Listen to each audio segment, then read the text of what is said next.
नमस्कार, मैं अमिता जैन। मैं अपने चैनल अमिता जैन द्वारा हिंदी भाषा एवं साहित्य पढ़े में आपका स्वागत करती हूँ। आज मैं अज्ञेयकृत असाध्य वीणा कविता के पद्यांश की व्याख्या बताने जा रही हूँ। प्रियंवद के सामने असाध्य वीणा के रूप में ख्यात वीणा, जिसे वज्रकीर्ति ने अपने तपस्या, अपनी साधना के द्वारा बनाया था, के समक्ष उपस्थित करते हैं। राजा वीणा के बारे में प्रियंवद को बताते हैं। प्रियंवद के सामने राजा है, रानी है, सभा है और वीणा है। केश कंबली गुफा घेने खोला कंबल, धरती पर चुपचाप बिछाया, वीणा उस पर रख पलक मूंद कर प्राण खींच करके प्रणाम, अस्पष्ट छुअन से छुए तार। धीरे बोला राजन, पर मैं तो कलावंत हूँ नहीं, शिष्य साधक हूँ। जीवन के अनकहे सत्य का साक्षी वज्रकीर्ति, प्राचीन किरीट तरु, अभिमंत्रित वीणा, ध्यान मात्र इनका तो गदगद विहल कर देने वाला है। चुप हो गया प्रियंवद, सभा भी मौन हो रही। अर्थात प्रियंवद के सम्मुख वीणा है। वज्रकीर्ति ने अपना जीवन ज्ञान की साधना में लगा दिया, या अपने जीवन को ज्ञान की साधना के लिए समर्पित कर दिया। उस समर्पण की सिद्धि रूप में वीणा का निर्माण किया। प्रियंवद ने अपने जीवन का समर्पण ज्ञान को प्राप्त करने के लिए कर दिया। प्रियंवद के सम्मुख वीणा है। राजा ने प्रियंवद को बताया कि बड़े बड़े ज्ञानी, बड़े बड़े कलावंत इस वीणा को नहीं साध सके। प्रियंवद के सामने यह वीणा है। उन्होंने अपना केश कंबली गुफा घेने खोला कंबल, अपने कंबल को खोला, उसे आसन बनाया, उस पर बैठ गए और वीणा को अपनी गोद में रख लिया। वीणा उस पर रख पलक मूंद कर प्राण खींच, वीणा को उस पर रख करके पलक को मूंद करके आंखों को बंद करके अपने प्राणों को केंद्रित करके खींच करके सींच करके, अर्थात अपने ज्ञान को, अपने ध्यान को, अपनी आत्मा को एक बिंदु पर केंद्रित करके प्रणाम, और वीणा को अपने संपूर्ण वजूद और अस्तित्व के साथ उन्होंने प्रणाम किया। उसकी उच्चता को और उसके महत्व को स्वीकार किया, अपने सिर को झुकाया, अस्पष्ट छुअन से छुए तार, और इतने अस्पष्ट छुअन से तार को छू दिया। इतने हल्के, इतने कोमलता के साथ में उन्होंने वीणा के तार को छुआ। इस वीणा के तार को इस तरह से छुआ, केश कंबली ने, प्रियंवद ने, जैसे अपने नवजात पुत्र को उसकी माँ छूती है, जिसमें एक डर होता है, एक प्यार होता है, एक समर्पण होता है। धीरे बोला, धीरे से वो बोलते हैं कि हे राजा, मैं तो कलावंत नहीं हूँ, ज्ञानी नहीं हूँ, ज्ञान का मुझे दम्भ ही नहीं है, क्योंकि मैं ज्ञानी ही नहीं हूँ। ज्ञान तो अथाह है, ज्ञान तो अनंत है।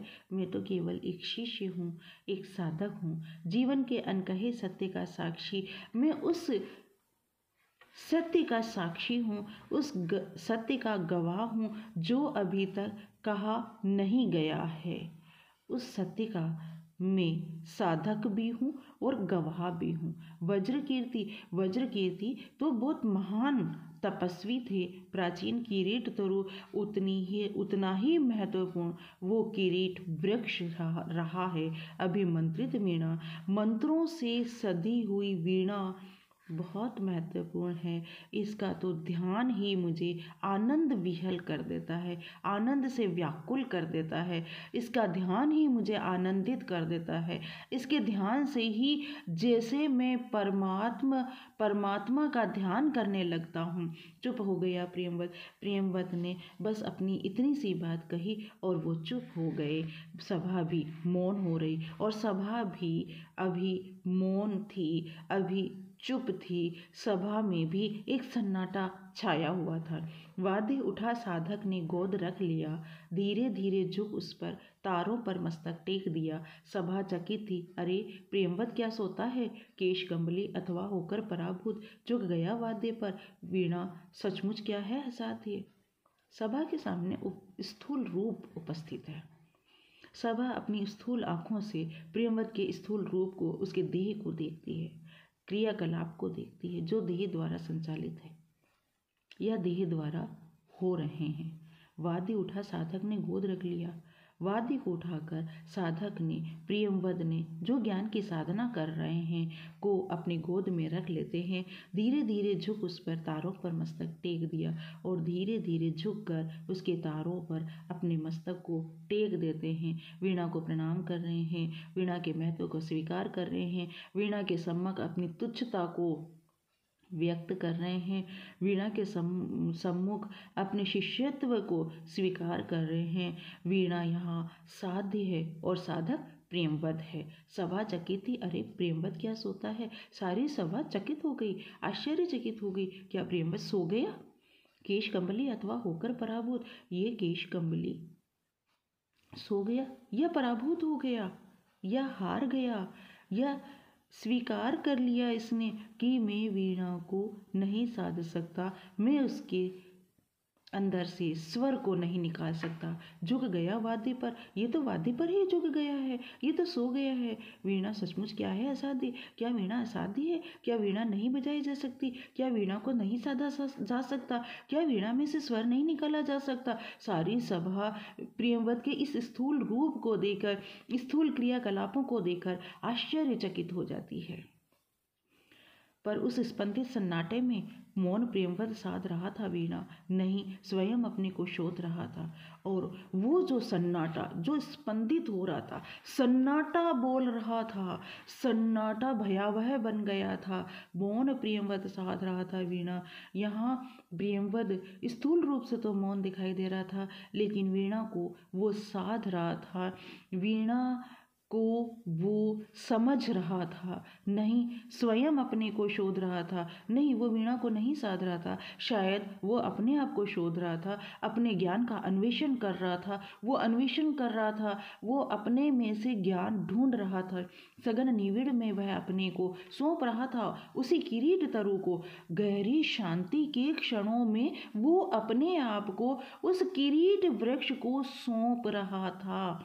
एक तरह से ज्ञान को, अपने आप को सौंप रहा था कि हे ज्ञान मुझे प्राप्त हो। सौंप रहा था उसी किरीट तरु को। कौन प्रियंवद है कि दंभ कर इस अभिमंत्रित कारू वाद्य के सम्मुख आए? प्रियंवद मौन वार्तालाप कर रहा था। वो कह रहे थे, अपने आप से कह रहे थे कि कौन प्रियंवद है इस विश्व में जो अहंकार के द्वारा इस लकड़ी के बने हुए वाद्य यंत्र के सम्मुख जो मंत्रों से सज्जित है, जिसका निर्माण मंत्रों से हुआ है, जिसका निर्माण एक तपस्या के फल के रूप में हुआ है, के सम्मुख आ सकता है। यानी कि कोई प्रियंवद अपने अभिमान के साथ इतनी महान रचना के सम्मुख उपस्थित होकर उस रचना को समझने का प्रयास नहीं कर सकता है। कौन बजावे ये वीणा जो स्वयं एक जीवन भर की साधना रही? इस वीणा को कौन बजा सकता है जो स्वयं जीवन भर की साधना के स्वरूप में प्राप्त हुई है? भूल गया था केश कंबली राजसभा को। केश कंबली यहाँ राजसभा को भूल गया था। उसका ध्यान केवल उस ज्ञान की ओर था, उसका ध्यान केवल उस वीणा की ओर था, उस वीणा के निर्माण की ओर था, उस वीणा के निर्माण से पहले किरीट वृक्ष की ओर था, उस वृक्ष को की गोद में या उस वृक्ष को प्रियंवद शरण बना लेता है। पहले मैं वृक्ष को समझना चाहता हूँ, पहले वीणा के निर्माण को समझना चाहता हूँ, निर्माण की स्थिति को समझना चाहता हूँ, उसके बाद ही तो मैं वीणा को समझ पाऊँगा। और इस तरह से वो अपने आप से वार्तालाप कर रहा था, वो अपने आप को भूल गया था, वो राजसभा को भूल गया था, कभी कंबल पर अभिमंत्रित एक अकेलेपन में डूब गया था। एक अकेलेपन में उसने अपने आप को अकेला कर दिया, अपने ज्ञान के साथ अपने आप को जोड़ लिया, अपने शोध और अन्वेषण के साथ अपने आप को जोड़ लिया, और उसमें उसने अपने आप को समर्पित कर दिया। जिसमें साक्षी के आगे था जीवित वही किरीट तरु, जिसमें गवाह के आगे, उस प्रियंवद के आगे वो किरीट वृक्ष था। यहाँ प्रियंवद को केवल किरीट वृक्ष दिखाई दे रहा है, उसे वो समझने का प्रयास कर रहे हैं, जिसकी जड़ वासुकी के फण पर आधारित इतना विशाल काय वृक्ष था कि जिसकी जड़ें, जिसकी सुगंध वासुकी के फण को छूती थी, और उसकी जड़ों में वासुकी सोया करता था। जिसके कंधों पर बादल सोते थे, उसके कंधों पर बादल सोया करता था। इतना विशाल वृक्ष था कि गगनचुंबी था, बादल को छूता हुआ वृक्ष था, बादल उधर से होकर गुजरते थे। और कान में जिसके हिमगिरी कहते थे अपने रहस्य।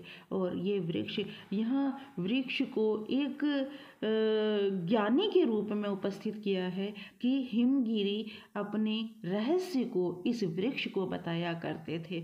उससे तत्व ज्ञान था, उसे पंच तत्वों का ज्ञान था। वृक्ष के सामने संपूर्ण प्रकृति उपस्थित थी, इतिहास उपस्थित था। वृक्ष के सम्मुख समस्त मानव जाति उपस्थित थी, वृक्ष के सम्मुख समस्त ब्रह्मांड उपस्थित था, और वृक्ष संपूर्ण ब्रह्मांड के ज्ञान को अपने में छिपाए हुए था। इस रूप में वृक्ष को यहाँ पर उपस्थित किया है अज्ञेय ने। संबोधित कर उस तरु को करता था नीरव एकालाप प्रियंवद, और उस ज्ञानी महात्मा को संबोधित करके, वृक्ष रूपी ज्ञानी महात्मा को संबोधित करके प्रियंवद एकालाप कर रहा था, अपने आप से संवाद कर रहा था। इस पद्यांश में असाध्य वीणा के माध्यम से ज्ञान के साधक को ज्ञानी नहीं शिष्य बताया है, और बताया है कि ज्ञान अथाह है, ज्ञान अनंत है। संपूर्ण मानव जाति अपने संपूर्ण जीवन को समर्पित करके भी संपूर्ण ज्ञान को प्राप्त नहीं कर सकती, तो प्रियंवद तो एकमात्र साधक है, और जो दरबारी हैं वो तो केवल स्वार्थ सिद्धि करने के लिए जुटे हुए हैं। ध्यान मात्र इनका गदगद विहल कर देने वाला है कहकर ज्ञान सागर में आनंद प्राप्त करने को यहाँ पर अज्ञेय ने महत्वपूर्ण बताया है। मतलब आनंद ज्ञान में प्राप्त किया जा सकता है, स्वार्थ सिद्धि में नहीं। स्वार्थ सिद्धि में तो केवल स्वार्थ की ही सिद्धि हो सकती है। संसार स्थूल सुखों के पीछे भागता है, और ज्ञानी सूक्ष्म सुखों को, सूक्ष्म आनंद को प्राप्त करने की कोशिश करता है। अकेला होकर ही साधना रत हुआ जा सकता है। रविंद्रनाथ टैगोर ने भी कहा है, एकला चलो रे। और भारतीय संस्कृति भी भीड़ में अपने आप को अकेला करके उस परमात्मा से अपने आप को जोड़ने की बात करती है। मौन में होने वाला संवाद से ही ज्ञान की शाखाएं खुलती है। भाषा संस्कृत निष्ठ है किंतु सरल है। कथानक यहाँ पर महत्वपूर्ण है। प्रतीकात्मक शैली में अज्ञेय ने अपनी बात कही है। संबोधित कर उस तरु को करता था नीरव एकालाप प्रियंवद। और इस तरह से अज्ञेय जी ने इसमें अनुप्रास और उपमा अलंकारों की छटा बिखेरी है। बिंब उपस्थित करता है। साधक व किरीट तरु के मध्य संवाद रूप में हमारे सामने बिंबात्मक शैली में ही सच्चिदानंद, हीरानंद, वात्स्यायन, अज्ञेय ने तप, मौन, संवाद, अकेले होने को महत्व देकर ज्ञान की साधना के लिए समर्पण में को इस पद्यांश में महत्वपूर्ण बताया है। धन्यवाद।